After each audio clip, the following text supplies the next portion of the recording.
in the insurance markets many years ago. And with respect to the breadth and depth of insurance coverage, which my colleague spoke to, as well as the dividend check and our role as owners, as shareholders, rather than clients or customers, I agree, as Roger put it, with the wisdom of this selection. Yes, sir. I just would like to congratulate the board on doing a good job in this, because it was a beautiful demonstration of how competition actually reduces the cost. Not everybody noticed at the last meeting when I have asked the current insurance provider of what is our current rate. And we find out that actually they reduced our cost by $15,000. So that was a great job. You guys did good. And it's demonstrated that just the fact of asking for competitive bids for other people will make a current vendor adjust their prices. So thank you very much. And I'd also like to note that what is also important is that we went with what we believed is the better provider. And what I mean by that, the more comprehensive services. Even though we could have gone with someone at a much lower price, we didn't do that. And it's important for everyone here to notice that and to make note of it, because you have instances where there could be a lower price candidate who is not as attractive, as valuable as the lower. So what you really have here is a thought process by the board going for what we believe is the provider that can provide better services. And even though it's at an increased cost, just didn't go for the lowest person. We went for the more responsible bidder. Very good. We have a motion and a second. Roll call vote, please, Ruth. Councilman Cullen? Yes. Councilwoman Hudak? Yes. Councilman Yee? I'm going to abstain. Reason for abstaining? No reason. Let's move on, Ruth.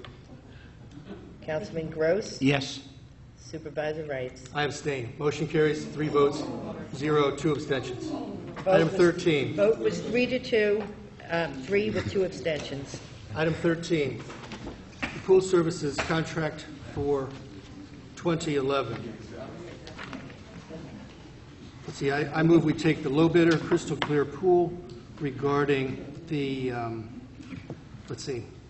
Well, first of all, you have a memo titled 2011 RFP Analysis, March 11, 2011, which identifies the respondents to the pool services inquiry. The low, I said bidder, but the low respondent is Crystal Clear Pools with a reply of $6,720 for the enumerated services for the season at Blackberry and at Wells Camp. Likewise, Crystal Clear Pool was the low respondent with a reply of $5,720. I move we accept those low replies. Is there a second? Councilman Gross seconds. All in favor? Well, can I just, I sure. just want to have a discussion. I just want to point out that the Crystal Clear Pool, we had Levon Bedrosian with us at the work session, who had commented that Crystal Clear Pool had been doing a very nice job and a very good job. So in addition to be the lowest bidder, they're also, apparently, according to Mr. Bedrosian, very good at what they do, provided a quality service. I have to say the other one, did Sure. Okay, there's a motion and a second. All in favor? Aye. Motion carries unanimously. Item 14, highway, what's titled Highway Bids. You have a,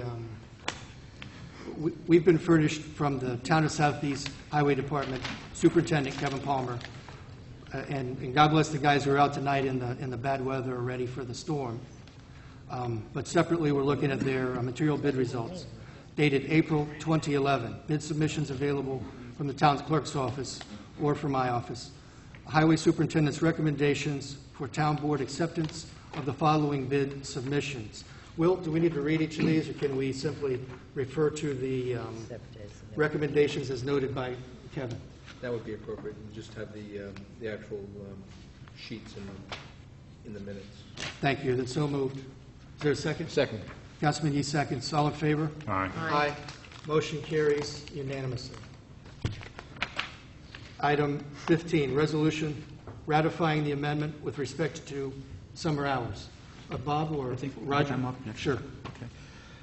Whereas the Town of Southeast and the CSEA have entered into a collective bargaining agreement for a period of years, which is due to expire on December 31st, 2011, the contract. And whereas Section 5, Article 3 of the contract requires members of the CSEA bargaining unit to work certain hours on Fridays during the summer period for which said employees would be compensated at time and one-half overtime. And whereas it has been found and determined that the 2011 physical plan and adopted budget would realize a savings by reverting to normal summer hours and not having to pay the overtime. Now therefore be it resolved that if the CSEA shall agree, the following amendment of Article 3, Section 5 of the contract is hereby ratified and approved. Article 3, work week, work day, and overtime. Section 5, summer work schedule. From Memorial Day through Labor Day, employees shall work a summer work schedule, which shall be as follows: Monday through Friday from 8:45 a.m. to 4:30 p.m. Friday, 8:45 a.m. to 2 p.m. On Friday, employees shall not take breaks and will receive a half-hour lunch, which shall not be taken at the end of the day. And it is further resolved that the supervisor, as the town's bargaining agent, is hereby authorized and directed to enter into a memorandum of understanding with the authorized representatives of CSEA reflecting the foregoing amendment forthwith. May I just make one comment? You get a second first? I'll second it. Thank you. Councilman Cullen seconds. Go Thank you. ahead. Just one comment. When read, Councilman Gross had said Monday through Friday for the 8:45 a.m. to 4:30, and then said Friday. Just wanted to correct it for the recorded record.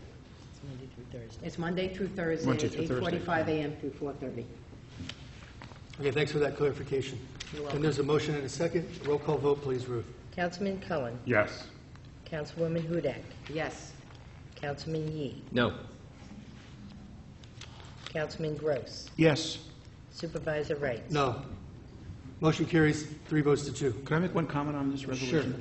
When we adopted a budget back in the fall of 2010, we eliminated about $11,000 of that budget, which was to cover this overtime for the coming summer, with the idea that CSEA would go along. Well, there are some legal implications with the contract, so we have to go forward with this resolution and then go back to the union. Basically, we don't have the money in the budget to cover the overtime. And so that's where we are. And there is a general feeling. I did poll a number of folks in the CSEA, and they would be just as happy as working extra half hours during the week in order to have the early dismissal on Friday. So that's where we are, and hopefully we can work it out with the CSEA to get this thing resolved finally. Thank you. Thanks, Roger. Yeah, just to add to that, I mean, when we were going through the budget negotiations, and we did have a verbal commitment from the CSEA president that they would be willing to forego the overtime. And what it is basically the employees work a longer work week during the summer, take less of a lunch hour. They're still working the 37 and a half hours, but town hall closes at 2 o'clock on Fridays. And the reality is nobody really comes here on a Friday afternoon at 2 o'clock as far as members of the public. So it's just a way to save $10,000 or $11,000 that we didn't budget. Well, the feedback I've had, and the reason that I voted no, just very briefly, is that on Friday, the hours are 8:45 a.m. to 2 p.m. And all of the feedback I've had from every constituent who has mentioned this has been their experience is they come to town hall during quote-unquote business hours, and the town hall is closed. Not everybody realizes it's Friday. Not everybody realizes that there's special summer hours and so forth. It's reasonable to expect town hall to be open during business hours, and town hall will not be subject to this resolution. The only folks that I've talked to who are in favor of this have been employees of the town. And as employees of the town, we work for our constituents. We don't work for ourselves or for anybody inside the footprint of this building. So there it is.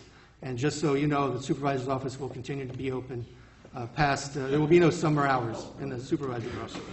So there we are. I'd like to concur with the supervisor also, because I believe that as town hall and agents to this community, that we should be open, normal business, pardon me, sir, normal business hours, which would be 9 to 5 or whatever it is. But for, employees to go home 2 o'clock on a Friday because it's summer, I don't think that's beneficial to our community. I know the employees enjoy going home early, but it just how happens someone's traveling home and needs to pick up something here at Town Hall, and they knock on the door and it's closed. That's not fair to the community. Okay? I think it's important to note that the county, during the summer, We're not the county county. office building is also closed, and there's notifications on the county doors to make certain that people are aware of the fact that the county isn't open during that period of time in the summer. And in fact, the county opens earlier and closes earlier. At this point in time, we don't have the funds, we don't have the money, and it's tight economic times, as we've heard many, many times from members of this board.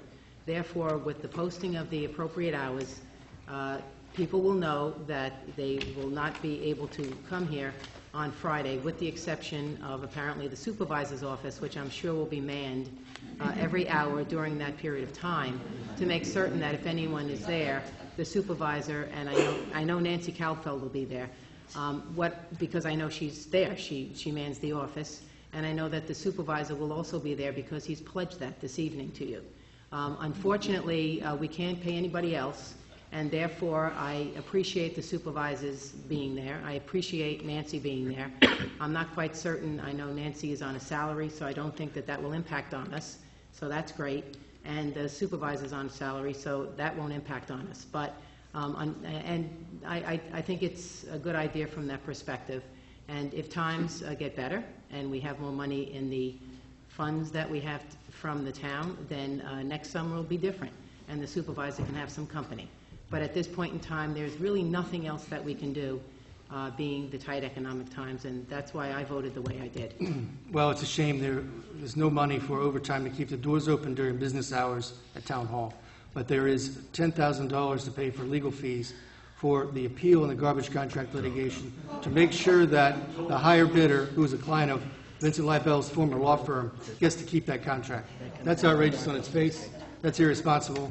That's where this matter is. Can I ask just one? I just need to ask one question. I just want to make certain that the supervisor will be signing this authorization to amend the CSEA contract. Just want to check, because it does say it's further resolved that the supervisor is entering into the memorandum of understanding. If the supervisor is not going to do that, I think we're going to need to amend this authorization to make certain that another member of the town board can sign in the supervisor's place. And I know that apparently, as spoken tonight, Supervisor Wrights has very strong feelings about this. So I would just ask and to make certain and to clarify that you'll be signing this so that we don't have to amend it. Well, there's no amendment possible. We've already adopted it. We could adopt a new one, which is not necessary tonight. We can entertain a motion, perhaps by Councilman Gross, to authorize an additional member of this board to execute the union contract, subject to second and passage. I think it's just simple if whether or not the supervisor is going to sign. If the supervisor is going to sign it, then there's no need to do any of those amendments. Well, it says in the motion that he has to sign it. Go ahead. Passed, the motion's passed. The motion said he has to sign it, so. Well, the last time I checked, I was separately elected. So the resolution of this is that we authorize an additional member or members of this board tonight, and we simply put this administrative matter to bed rather than wrangle about it. You know, what the problem is here, if I could just add to this, is that this union contract was negotiated by Supervisor Wrights, and it has in there this overtime. What you should have done was negotiate no summer hours, and then this wouldn't have been an issue. But since we're forced to pay overtime, we don't have the money budgeted to pay the overtime. So that's how this is becoming a problem. I think going forward, what I would like to see, and I spoke to some of the unions and they're open to it, maybe for next year, is have like late night hours once a week on maybe Thursday nights where town hall's open till 6 o'clock. Because the reality is if you work in the city or White Plains, taking the train here, you're not going to get here by 4:30 anyway.